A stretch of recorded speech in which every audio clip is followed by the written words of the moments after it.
Hello guys, സുഖമാണോ എല്ലാവർക്കും happy Christmas. നമുക്കൊരു ഐറ്റം നോക്കാമോ?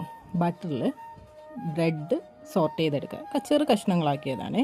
വീണ്ടും ബട്ടറിൽ തന്നെ ക്യാരറ്റ്, തക്കാളി, സവാള, നമുക്ക് ഇഷ്ടമുള്ള വെജിറ്റബിൾസ് ഏതാണോ അത് ആഡ് ചെയ്ത് ഒന്ന് സോർട്ട് ചെയ്ത് ആ മിക്സിലേക്ക് നമ്മൾ മാറ്റി വെച്ച് ബ്രെഡ് ഒരിക്കൽ കൂടി ഒന്ന് സോർട്ട് ചെയ്തെടുക്കുക.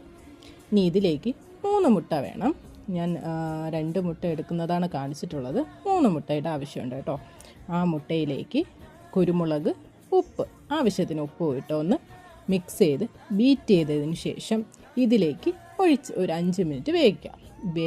ഒന്ന് വെന്ത് വരുന്ന പരുവാകുമ്പോഴത്തേക്കും അതിൻ്റെ പുറത്ത് നമുക്ക് ചീസ് ഇട്ട് കൊടുക്കാം. ഈ ചീസ് ഒന്ന് മെൽറ്റായി വരുമ്പോൾ നമുക്ക് വാങ്ങാവുന്നതാണ്. സൂപ്പർ ടേസ്റ്റി ആയിട്ടുള്ള എഗ് പിസ്സ ഇവിടെ റെഡിയാണ്. കുട്ടികൾക്ക് ഒരുപാട് ഇഷ്ടമാവും, അത് ഞാൻ ഗ്യാരണ്ടിയാണ്. വൈകിട്ട് സ്നാക്സ് ആയിട്ട് ഉപയോഗിക്കാം. ഒന്ന് ട്രൈ ചെയ്ത് നോക്കണേ.